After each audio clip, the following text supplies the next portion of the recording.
normally let us have one slide, and I thought I would pick this.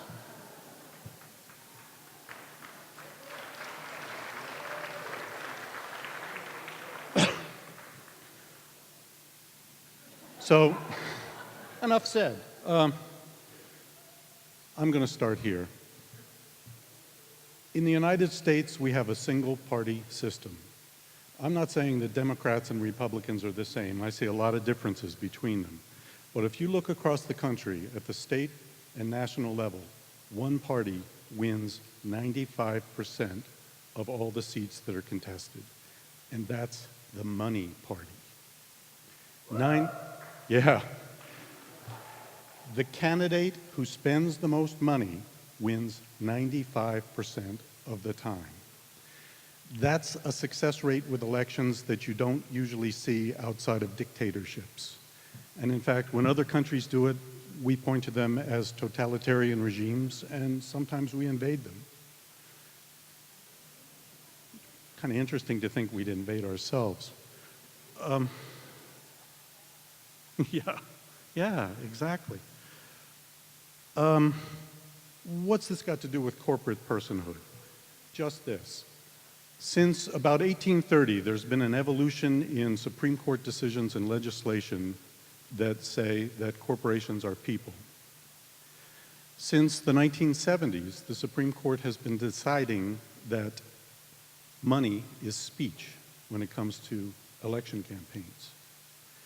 These two things came together last year in a decision called Citizens United. That was an organization, it's a nice name. We'd like to be Citizens United.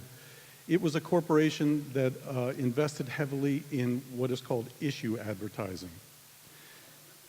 That means they ran advertisements and created a documentary meant to influence an issue without promoting a particular candidate, which corporations now are allowed to do infinitely, as long as they don't aim at a particular candidate. Imagine for a moment what our Congress and our state houses and our governorships and the presidency will look like when corporations can spend all the money they want to in campaigns.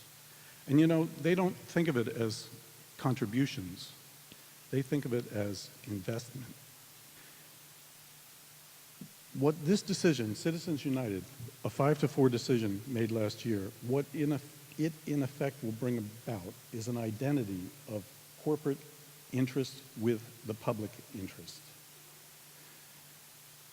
Now, there's a name for a system that does that. Some European countries experimented with this system about 70 years ago, and one of the innovators of that system said, all the separate interests in a country are like sticks, individual sticks. But when you bind them together and you add the strong sticks of corporate interest to it, it becomes a bundle of sticks that's unbreakable. In Italian, the word for a bundle of sticks is fasces.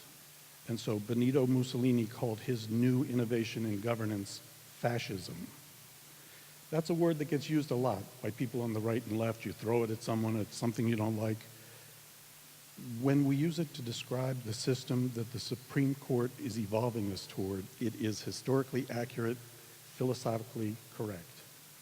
It's a system in which corporate interests become the public interest, and there is no room for citizen interest. Okay, what to do about this? We've got to change that 5-4 decision.